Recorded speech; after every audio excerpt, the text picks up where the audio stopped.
सबसे बड़ा पुण्य। एक राजा बहुत बड़ा प्रजापालक था, हमेशा प्रजा के हित में प्रयत्नशील रहता था।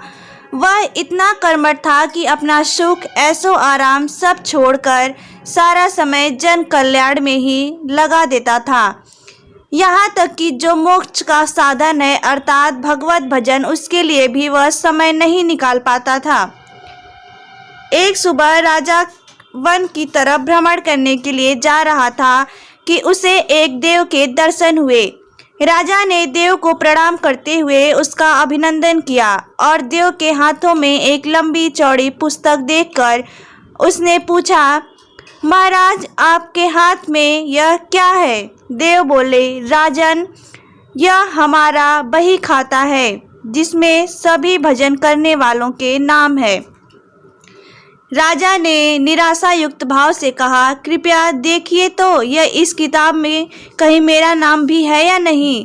देव महाराज किताब का एक एक पृष्ठ उलटने लगे परंतु राजा का नाम कहीं भी नजर नहीं आया। राजा ने देव को चिंतित देखकर कहा, महाराज आप चिंतित ना हो, आपके ढूंढने में भी कोई कमी नहीं है। वास्तव में ये मेरा दुर्भाग्य है कि मैं भजन कीर्तन के लिए समय नहीं निकाल पाता और इसलिए मेरा नाम यहाँ नहीं है।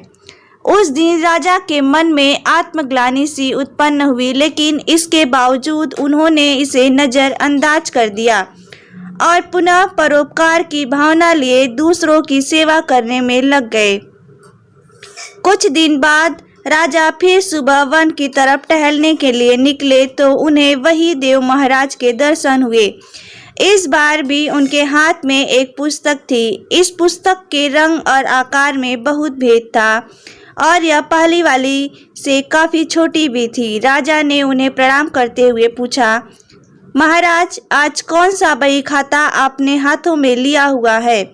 देव ने कहा, राजा आज के बही खाते में उन लोगों का नाम लिखा है जो ईश्वर को सबसे अधिक प्रिय है। राजा ने कहा, कितने भाग्यशाली होंगे वे लोग, निश्चित ही वे दिन रात भगवत भजन में लीन रहते होंगे। क्या इस पुस्तक में कोई मेरे राज्य का भी नागरिक है? देव महाराज ने बही खाता खोला और ये क्या? पहले पन्ने पर पहला नाम राजा का ही था।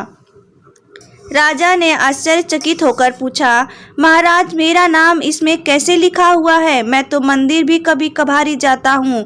देव ने कहा, राजन अपने आश्चर्य की क्या बात है। जो लोग निष्काम होकर संसार की सेवा करते हैं, जो लोग संसार के उपकार में अपना जीवन अर्पण करते हैं, जो लोग मुक्ति का लोभ भी त्याग कर प्रभु के निर्मल संतानों की सेवा सहायता में अपना योगदान देते हैं, उन त्यागी महापुरुषों का भजन स्वयं ईश्वर करता है।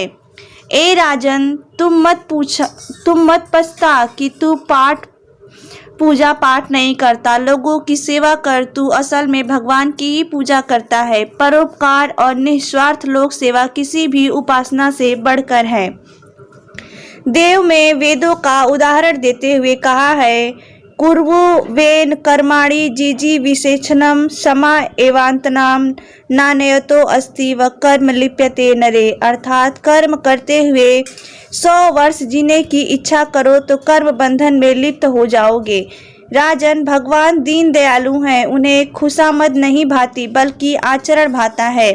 सच्ची भक्ति तो यही है कि परोपकार करो, दीन दुखियों का हित साधन करो। अनाथ विधवा किसान व निर्धन आज अत्याचारियों से सताए जाते हैं, इसकी यथाशक्ति सहायता और सेवा करो और यही परम भक्ति है। राजा को आज देव के माध्यम से बहुत बड़ा ज्ञान मिल चुका था और अब राजा भी समझ गया कि परोपकार से बड़ा कुछ भी नहीं और जो परोपकार करते हैं वही भगवान के सबसे प्रिय होते हैं। मित्रों, जो व्यक्ति निस्वार्थ भाव से लोगों की सेवा के लिए आगे आते हैं, परमात्मा हर समय उनके कल्याण के लिए प्रयत्न करता है।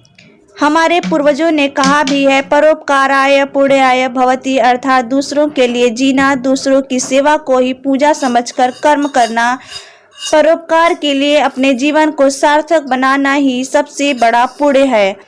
और जब आप भी ऐसा करेंगे तो स्वतः ही आप ईश्वर के प्रिय भक्तों में शामिल हो जाएंगे। दोस्तों, आपकी क्या राय है हमें कमेंट के माध्यम से ज़रूर बताइए। कृपया वीडियो को लाइक करें, चैनल को सब्सक्राइब करें और हमारी वीडियो अच्छी लगी हो तो कृपया इसको और भी दोस्तों के साथ शेयर करना बिल्कुल भी ना भूलें। हमारा वीडियो देखने के लिए आपका धन्यवाद।